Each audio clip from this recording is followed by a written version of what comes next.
I'm here with Ivan Smith, who's here from Cambridge, and Ivan, you were invited to give a lecture here at the International Congress of Mathematicians. Your work is in an area called symplectic topology. Can you give us an idea of what that involves? Yeah, so in geometry we tend to be studying manifolds, which are spaces that locally look very simple but might have some global structure. So a circle is a one-dimensional manifold, the surface of a sphere or a donut is a two-dimensional manifold. Often you put geometric structures on these manifolds. For instance, you might be interested in measuring lengths or angles. That's Riemannian geometry.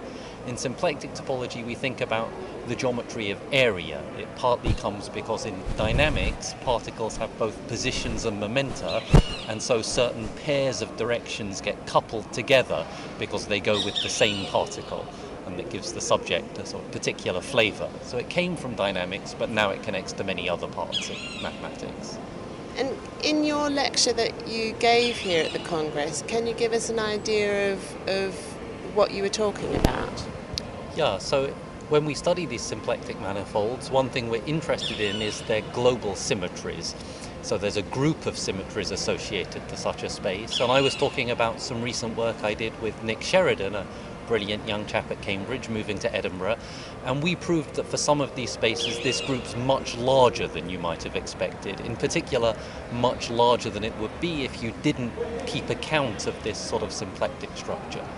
And one thing that's very nice about this story is that the methods of proof go via connections to other subjects, in particular to algebraic geometry, which is usually a more rigid subject, studying polynomials.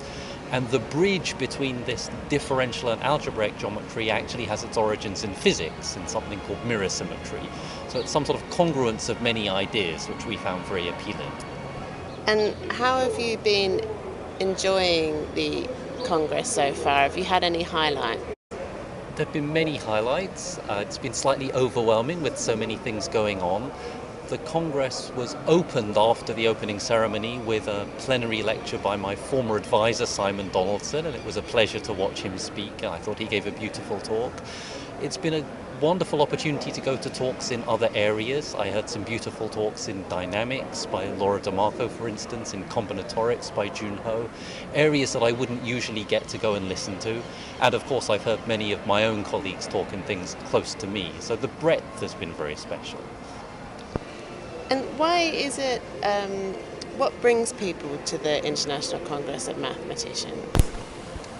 It's a combination of many things. I think the opportunity to interact with people in many areas, the opportunity to advertise one's own subject, the circle of questions one cares about. There's an aspect of the honour of being invited, which plays a big role. I think that often in turn is reflecting on a sense of certain subjects coming of age and growing into their ascendance, and it's very good to keep track of where that's happening in other parts of mathematics, to get new ideas and just to re-establish old connections, see old friends, see somewhere new. Thank you very much. I hope you really enjoy the rest of the Congress. Thank you.